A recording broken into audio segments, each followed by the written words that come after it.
দেশের ৭০% মানুষ গণভোটে হ্যাঁ দিয়েছেন, কিন্তু এখন সরকারি দল সেটি মানছেন না।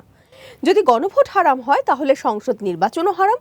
সংসদ নির্বাচন হারাম হলে এই দেশে এখন কোনো সরকার নেই, এমন মন্তব্য করেছেন বিরোধী দলীয় নেতা ও জামায়াতে ইসলামের আমির ডক্টর শফিকুর রহমান।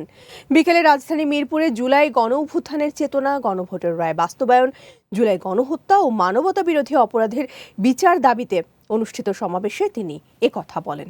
সঞ্জিত হাসনাতের প্রতিবেদন। জুলাই গণঅভ্যুত্থানের চেতনা, গণভোটের রায় বাস্তবায়ন, জুলাই গণহত্যা ও মানবতা বিরোধী অপরাধের বিচার দাবিতে রাজধানীর মিরপুরে সমাবেশ করেন জামায়াতে ইসলামী। জনগণই হচ্ছে সংবিধানের মালিক, জনগণের কথাই হচ্ছে সংবিধান। জনগণের প্রায় ৭০% মানুষ হ্যাঁ ভোট দিয়েছে। তাই দ্রুত জনগণের রায়কে সম্মান জানিয়ে সরকারকে জুলাই সনদ বাস্তবায়নের আহ্বান জানান ঢাকা মহানগর উত্তরের আমির। এখন তারা বলতেছেন যে এটা সংবিধানে নাই, এটা সংবিধানের সাথে সাংঘর্ষিক, এটা ওটা। আপনারা যা ব্যাখ্যাই দেন না কেন, কোন ব্যাখ্যাই আপনাদের কূপে টিকবে না।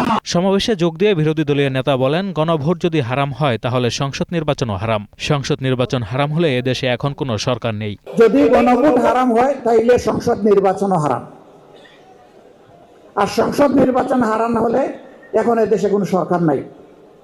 আগে যারা ছিল এরা পালিয়ে গেছে, আর এখন যারা আছেন তারা তাদের বক্তব্য অনুযায়ী বৈধ নয়।